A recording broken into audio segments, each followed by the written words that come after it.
স্বামী, সন্তান, শ্বশুরবাড়ির সবার মন রাখতে গিয়ে অনেক মহিলাই ভুলে যান তার নিজেরও একটা মন আছে, কিছু স্বপ্ন আছে, প্রতিভাও আছে। নিজেকে প্রশ্ন করুন, আমার পরিচয় কী?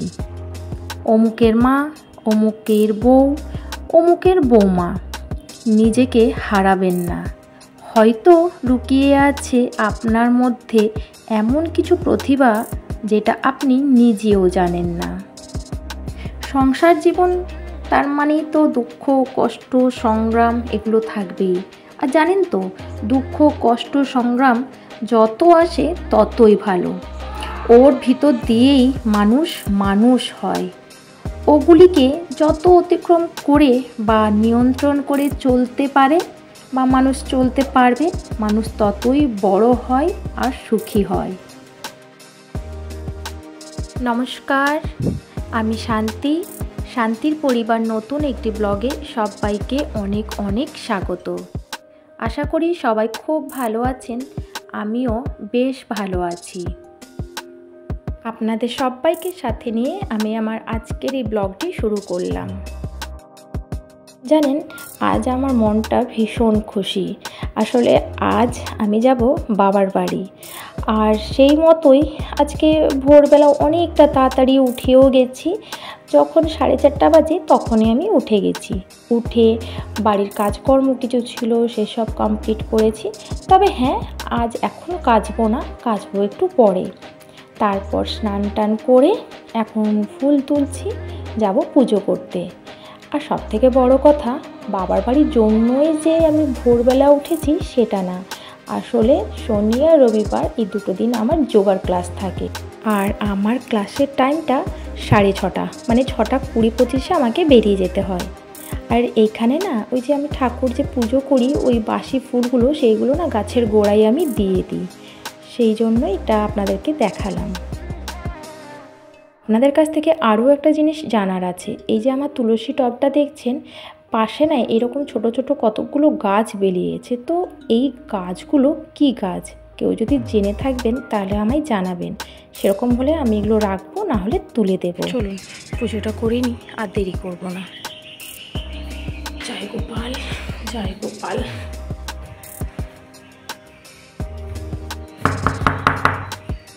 জয় গোপাল। পুজো আমার 6টার মধ্যেই কমপ্লিট। আর তারপরে এসে মেয়েকে ঘুম থেকে তুললাম, ওর পাপাও ঘুম থেকে উঠলো। আর তারপরে তিনজনেই আমরা বেরিয়ে গেছিলাম। ওর পাপা বেটুকে নিয়ে গেছিলো যোগার ক্লাসের মাঠে, আর আমি গেছিলাম আমার ক্লাসে।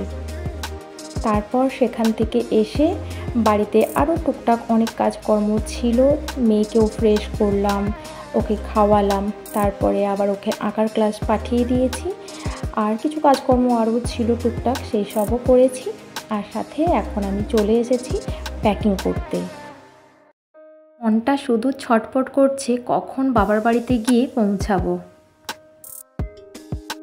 আমার তো কথা আছে যে আমি আজ যে কাল বাবার বাড়ি থেকে রিটার্ন আসবো, সেজন্য বেশি কিছু নিচ্ছি না। এদিকে মেয়ের দুটো ভালো সেট নিয়েছি, যদি আমরা একটু বাইরে ঘুরতে টুরতে যাই সেই জন্য। আর এমনি ঘরে পরা কয়েকটা জামা প্যান্ট নিয়েছি। আসবো এই কারণেই, কারণ আমার মেয়ের 4 তারিখে একটা নাচের অনুষ্ঠানও আছে। এটা অবশ্য লোকাল, মানে আমার শ্বশুরবাড়ি যেখানে, সেখানে বাসন্তী পুজো উপলক্ষেই। 5 তারিখেও একটা অনুষ্ঠান আছে নাচেরই, ওর ম্যাডামও নিয়ে যাচ্ছেন। সেটা বাড়ি থেকে একটু দূরে, তবে সেটা আমার মনে হচ্ছে না হবে, কারণ পরপর অনুষ্ঠানগুলো করাটাও আমার পক্ষে সম্ভব না। আবার 5 তারিখ বললাম, আবার 6 তারিখেও একটা আছে, যেটা শনিবার। তো সেই দিন আবার গানের স্যার বলেছেন সেটা করতে হবে। তো ভাবছি 5 তারিখেরটা আমরা করব না, 4 তারিখেরটা করব, আবার 6 তারিখেরটা করব। তো সেই জন্য গানের স্যারও বলেছেন যে ওকে একটু তবলা দিয়ে একটু রিহার্সাল করাতে হবে। আর যেহেতু তবলাটা আমাদের এখনও কেনা হয়নি, তো স্যার বলেছেন যে মেয়েকে অন্য জায়গায় কারো বাড়িতে নিয়ে গিয়ে 2 দিন একটু প্র্যাকটিস করাবে। আর এই যে দেখুন, একটা ভালো মুমেন্ট দেখাচ্ছি। জানি না আপনাদের কার কেমন লাগবে, আমার তো ভীষণ ভালো লেগেছে এই মুমেন্টটা, সেই জন্য আমি এটা ক্যামেরাবন্দি করে রেখেছি।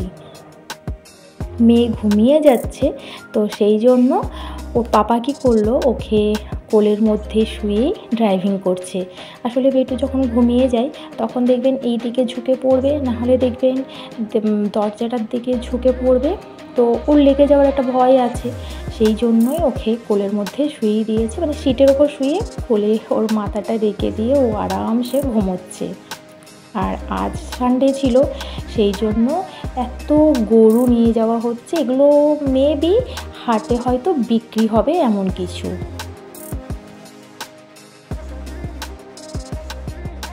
অবশেষে আমরা বাড়ি চলে এসেছি। ওফ, কি শান্তির জায়গা এটা। যেমনই হোক, কুঠিঘর হলেও যেন বাবার বাড়িটা স্বর্গ লাগে। আর ওইদিকে মা লাঞ্চের ব্যবস্থা করছে, খুব খিদেও পেয়েছে। না দরকার নেই,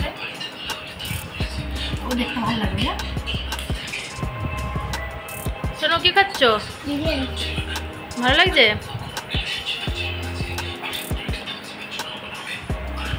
তোমার তো খাওয়া হয়েই গেল, মায়েরও খাওয়া চলছে। হাতের কাছে মা দিয়ে গেছে গরম গরম 1 কাপ চা আর একটু হালকা ফুলকা স্ন্যাক্স। আর সন্ধেবেলা মানে ওই 7:30-8টার দিকে আমরা বেরিয়েছিলাম। তো আজ জানেন তো দুপুরবেলা ভীষণ পরিমাণে ঘুমিয়েছি, এত ঘুমিয়েছি ঘুম থেকে উঠতেই ইচ্ছে করছিল না। প্রায় 5:30টা যখন বাজে তখন আমি উঠেছিলাম। এত গরমে না আর কোথাও যেতেই ইচ্ছে করলো না। তো সেই জন্য ভাবলাম যে বাড়ির সামনে তো অনেকগুলো মল আছে, চলো একটুখানি মলেই বরঞ্চ ঘুরে নিই, টুকটাক যা কেনাকাটা করার আছে সেগুলো সব নেব আর বাড়ি রিটার্ন করব। তবে মলে ঘোরার পরেও, মানে আমরা 2-3টে মলে গেছিলাম, সেই সব ঘোরার পরেও আমরা হঠাৎ করেই ইচ্ছে হলো চলো গোলবাজার যাই। গোলবাজারে গেছিলাম, সেখানেও একটুখানি ঘোরাঘুরি করে, তবে এত ভিড়, সামনেই যেহেতু ঈদ আছে সেই জন্য এত পরিমাণে ভিড়, আর আমাকে এত গরমও লাগছিল। আমি সাথে সাথে বললাম ওকে যে না না বাড়ি চলো, একদম ভালো লাগছে না। আর এই দেখুন এই ব্যাগটা কি সুন্দর, ভেবেছি তো মেয়ের জন্য নেব, কিন্তু তারপরে আবার ভাবলাম যে ও একটা জিনিসও ঠিকঠাক রাখে না, এত সুন্দর সুন্দর জিনিস সবই দেখবেন ও ছিঁড়ে দেবে, সেই জন্য না আর নিলাম না। দেখেছেন, আপনাদের সাথে কথা বলতে বলতে আমি একটা বড় ঘটনা আপনাদেরকে বলতেই ভুলে গেছি। আসলে আজ যখন আমরা বাড়ি থেকে বেরোই, মানে শ্বশুর বাড়ি থেকে যখন আমি বেরোই, তো আমি, আমার হাজব্যান্ড আর আমার মেয়ে, আপনারা তো দেখলেন আমরা আজকে যে গাড়িটা নিয়ে এসেছি, অন্যান্য দিন ছোটো গাড়িও আনি, স্করপিও আনি, কিন্তু আজ আমরা বোলেরোটা নিয়ে এসেছিলাম। এবার বাড়ি থেকে হয়তো 2-3 কিলোমিটার মানে হয়েছে বেরিয়েছি, গেছি রাস্তা, তারপর অনেক তরমুজ বিক্রি হচ্ছিল, আর আমি তরমুজ খেতে ভীষণ ভালোবাসি। তো ওর পাপাকে বললাম যে একটু দাঁড়াও তরমুজ নিয়ে নিই, ওর পাপাও বললো যে নেবে তো নিয়ে নাও তরমুজ। এবার তরমুজ কিনতে গেছি, ও গাড়িটা বন্ধ করেছে, ওকে বললাম তুমি আসো আর আমি যাই। এবার গেছি, ওর পাপা যেই গাড়িটা বন্ধ করেছে অমনি গাড়িটা কোনো মতে আর স্টার্ট হচ্ছিল না। তো অনেকক্ষণ আমরা দাঁড়িয়েছি, অনেক চেষ্টা করলো ও, কিন্তু কিছুতেই হলো না। লাস্টে ওখানে যে তরমুজের ওখানে যে লোকগুলো ছিল আর কি, তাদেরকে ডেকে গাড়িটা পেছন থেকে ধাক্কা দিতে হয়েছিল। তো ধাক্কা দিতে গাড়িটা স্টার্ট হয়েছে, মানে একবার করে যাচ্ছে, একটুখানি করে কেমন যেন একটা আওয়াজ হচ্ছে, মনে হচ্ছে এক্ষুনি বন্ধ হয়ে যাবে। আর এখনও আমাদের বাড়ি অনেকটা রাস্তা যেতে হবে, তো সেই জন্য না আমরা দুজনেই ভয় পেয়ে গেছিলাম যে রাস্তায় যদি কিছু হয়, যেহেতু পুরোটাই হাইওয়ের ওপর দিয়ে আসবো, মানে ফ্লাইওভারও আছে, অনেক কিছু আছে, তো সেখানে কাউকে পাবো কি না পাবো, গাড়ি যদি রাস্তায় বন্ধ হয়ে যায় তখন কি হবে। তো সেই সব ভয়ে না আমরা যাচ্ছি আর ভাবছি যে যাবো কি যাবো না। লাস্টে একটা সময় গাড়িটা স্টার্ট রেখেই, মানে আমরা নিজেরা ডিসিশান নিচ্ছি কি করব। আর স্টার্ট যদি বন্ধ করে দিয়ে যদি ডিসিশান নিই, তাহলে তো আর আমরা গাড়ি স্টার্ট করতে পারবোই না। আর ওর পাপা সমানে বলে যাচ্ছে যে না, এত রিস্ক নিয়ে তোমাকে আর বেটুকে আমি নিয়ে যেতে পারবো না, কি হবে কেমন করে আমি ঠিক করব, একা আছি। আর আমারও খুব মন খারাপ হয়ে গেছে যে ব্যাগ ট্যাগ গুছালাম, বেরিয়ে এসেছি। আর কোথায় হোক, যদি অন্য কোথাও হতো, ঘুরতে যাওয়ার ব্যাপারও থাকতো তো কোনো ব্যাপার হতো না।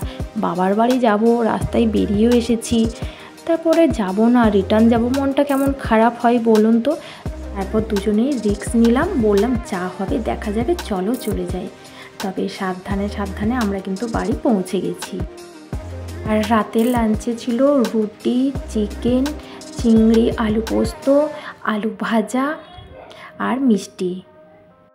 আজ ব্লগটি এখানেই শেষ করলাম। দেখা হবে আগামীকাল নতুন একটি ব্লগ নিয়ে। বাই।